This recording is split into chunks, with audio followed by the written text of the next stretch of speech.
My knowledge. Yeah, ఒకసారి వల్లపరెడ్డి రవీందర్ రెడ్డి గారి opinion తీసుకుందాం. రవీందర్ రెడ్డి గారు, సో ఆర్డినెన్స్ తీసుకురాబోతున్నారు. గతంలో ఉన్న 23% రిజర్వేషన్ల ప్రకారం ఇప్పుడు మొత్తం రిజర్వేషన్స్ ఉన్నాయి. 10 సంవత్సరాలు అంటే పోయిన సంవత్సరం ఉన్న వార్డు మెంబరు, సర్పంచు, తర్వాత ఎంపీటీసీ, జెడ్పీటీసీ రిజర్వేషన్, ఎందుకంటే ఇప్పుడు ఓన్లీ లోకల్ బాడీ పంచాయతీ వరకే పెట్టుదాం అనుకున్నారు. అవే ఇంప్లిమెంట్ అవుతాయి అనుకున్నారు. ఇప్పుడు అవన్నీ కూడా మారుతాయి 42% చేస్తే కనుక. సో దానికి ఇప్పుడు చట్ట సవరణ చేసేందుకోసం సిద్ధమైనారు. ఏంటి ఈబీసీ జాతీయ సంక్షేమ సంఘ అధ్యక్షుడు, మీ ఒపీనియన్ ఏంటి? అంటే ఇక్కడ మనం రిజర్వేషన్ల విధానం అనేది చాలా చిక్కుముడి. అసలు రిజర్వేషన్ల విధానం వల్ల ఏంటంటే రాష్ట్ర సమగ్రత కానీ దేశ సమగ్రత కానీ దెబ్బతినకుండా, తర్వాత కులాల మధ్య కానీ మతాల మధ్య కానీ వ్యత్యాసం రాకుండా సామాజిక స్పృహతోటి చేసేటువంటి విధానం, దానికి కొన్ని ప్రక్రియలు ఉన్నాయి. సరే, సోదరులు మన రాజారాం యాదవ్ గారు చెప్పారు.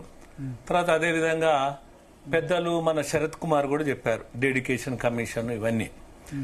అయితే ఇక్కడ విషయం ఏంటంటే ఆలోచన, ప్రయత్నము, కోరిక ఇది వేరు, కానీ చట్టం వేరు. ఇక్కడ ఆలోచన ఏంది? జనాభా దమాషా ప్రకారంగా రిజర్వేషన్లు ఇవ్వాలని కాంగ్రెస్ పార్టీ నిర్ణయించింది. రాహుల్ గాంధీ కోరిక మేరకు అనుకో, రాహుల్ గాంధీ ఆలోచన మేరకు. ప్రయత్నం ఎవరు చేశారు? రేవంత్ రెడ్డి గారు వారి పార్టీ అనుసారంగా, ఆదేశానుసారంగా ప్రయత్నం చేశారు.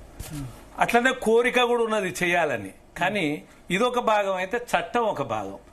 చట్టం ఏం చెప్తుందంటే నిర్దిష్టంగా 3 రకాల రిజర్వేషన్లు ఇచ్చింది. ఒకటి సామాజిక వెనుకబాటు, 2 ఆర్థిక వెనుకబాటు, 3 రాజకీయ వెనుకబాటు. ఈ 3 రకాల రిజర్వేషన్లు కూడా 3 విధానాల్లో 3 పద్ధతుల ద్వారా నిర్ణయించాల్సిన పరిస్థితి ఏర్పడ్డది. ఈ రిజర్వేషన్లు అనేది ఎస్సీ ఎస్టీలకేమో రక్షణ కవచం చట్టమే ఇచ్చింది వాళ్లకు. తర్వాత బీసీలకేమి ఇచ్చిందంటే ఒక సీలింగ్ పెట్టి, అంటే 82 మండల్ కమిషన్, ఇదంతా అది చాలా చర్చ. వాళ్ళది ఏ రిజర్వేషన్లు అయినా కలుపుకుంటే 50% సీలింగ్ దాటడానికి వీల్లేదంటూ ఆర్టికల్ 16 ఏమన్నాడంటే ఫలితం పొందని, ప్రయోజనం అందని వర్గానికి ఫలితం చేకూర్చమన్నాడు. అంటే దాని అర్థం ఏంటంటే రిజర్వేషన్లు అనేది ఏ వర్గానికి అవసరమో, ఏ కులానికి అవసరమో ఆ కులానికి, ఆ వర్గానికి, ఆ వెనుకబడిన వర్గాలల్లా ఇవ్వాలి. దానికి కొన్ని పారామీటర్స్ పెట్టి నిర్ణయించాలనేది అదొక డెడికేషన్ కమిషన్ ద్వారా ఒక భాగం. అయితే ఇక్కడ మనం అవునన్నా కాదన్నా వాస్తవాలు మాట్లాడాలనుకుంటే ఇక రాజకీయ పార్టీలన్నీ ఓట్ల కొరకు అన్ని కొంగజపాలు చేస్తున్నాయనేది చెప్పక తప్పదు. కానీ ఇక్కడ రేవంత్ రెడ్డి అనే వ్యక్తి ముఖ్యమంత్రిగా తన ప్రయత్నం, తన ఆలోచన, సరే కోరిక, అది అధిష్టానం కోరిక మేరకు తను పోరాటం చేస్తున్నాడు. అంటే ఒక 50% జనాభా ఉన్నటువంటి సుమారు 50 నుంచి పై కొద్దిగా, అంటే ముస్లింలను కలుపుకుంటే కొన్ని తేడాలు ఉన్నాయి. ఏదేమున్నా కానీ 42% ఇవ్వాలని కాంగ్రెస్ పార్టీ నిర్ణయించడం, ఇది కామారెడ్డి డిక్లరేషన్లో, తద్వారా దాన్ని అమలు చేయాలనేటువంటి ఆలోచించడం, దాని కొరకు ప్రయత్నం చేయడం. కానీ ఇది చట్టం ఎంతవరకు పనిచేస్తుంది, ఎంతవరకు నిలబడుతుంది అనేది చాలా ముఖ్యమైన అంశం. ఇక్కడ చట్టం, ఎందుకంటే దానికి డెడికేషన్ కమిషన్ ద్వారా నిర్దిష్టంగా నిఘంటువు ప్రతి కులాన్ని తేల్చాల్సినటువంటి అవసరం ఉంటుంది కొన్ని పారామీటర్స్ ద్వారా. అది తేల్చిన తర్వాత రిజర్వేషన్లు పెంచాలంటే ఇప్పుడు మీరు అన్నట్టు 9th షెడ్యూల్లో కానీ లేదా రాజ్యాంగ సవరణ కానీ ఈ 2 జరగాలి. ఈ 2 జరిగినప్పుడే ఏంటంటే అది నిలబడతాయి.